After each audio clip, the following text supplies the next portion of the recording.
উল্লেখযোগ্য কয়েকটি payment and settlement system যেমন ওয়ান এনপিএসবি বা ন্যাশনাল পেমেন্ট সুইস বাংলাদেশে একটি জনপ্রিয় ইলেকট্রনিক রিটেল লেনদেন প্ল্যাটফর্ম। চালু হয় 27শে ডিসেম্বর 2012। সুবিধা: 24 ঘন্টা ডাটা ট্রান্সফার করা যায়।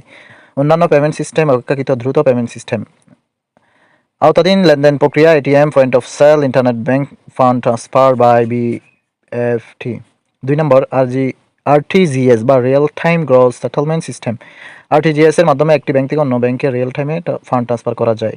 আরটিজিএস এর রিয়েল টাইম বলতে বোঝায় এখানে লেনদেন সম্পূর্ণ হতে কোনো নির্দিষ্ট সময় অপেক্ষা করতে হয় না, বরং লেনদেন প্রক্রিয়া করার সাথে সাথে লেনদেন সম্পূর্ণ হয়ে যায়।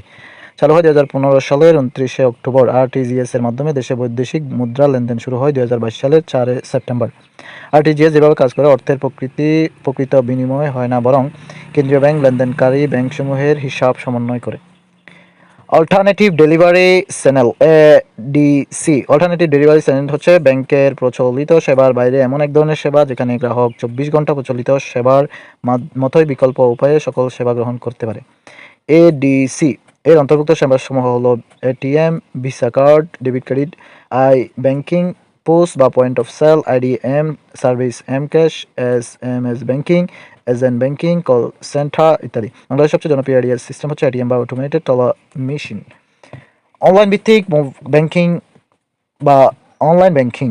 ইন্টারনেট ব্যাংকিং বা অনলাইন ব্যাংকিং ইন্টারনেটের মাধ্যমে সাধারণ ব্যাংকিং বা ল্যান ও ওয়েন নেটওয়ার্কের মাধ্যমে কার্যক্রম পরিচালনাকে ইন্টারনেট ব্যাংকিং বা অনলাইন ব্যাংকিং বলে। অপর নাম ই ব্যাংকিং বা ভার্চুয়াল ব্যাংকিং। বাংলাদেশে প্রথম ইন্টারনেট ব্যাংকিং সেবা চালু করে Dutch Bangla Bank, AB Bank, Dhaka Bank. বিশ্বের প্রথম ব্যাংক ক্লাউড কম্পিউটিং সেবা চালু করা হয় 2016 সালে।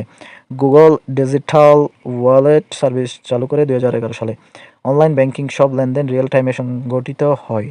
ল্যান ওয়েন নেটওয়ার্কের মাধ্যমে ব্যাংক সেবাসমূহ বা ব্যাংক যেই সকল অনলাইন ব্যাংকিং কার্যক্রম পরিচালনা করে সেই সকল অনলাইন ব্যাংকিং কার্যক্রম পরিচালনা করে। এটিএম সেবা, ইলেকট্রনিক চেক, ক্রেডিট কার্ড ও ডেবিট কার্ড সেবা, electronic money transfer, SMS banking ইত্যাদি সেবা দিয়ে থাকে। টেলিব্যাংকিং, টেলিফোনের মাধ্যমে ব্যাংকিং কার্যক্রম পরিচালনাকে টেলিব্যাংকিং বলে। বাংলাদেশে প্রথম টেলিব্যাংকিং সেবা চালু করে স্ট্যান্ডার্ড ব্যাংক।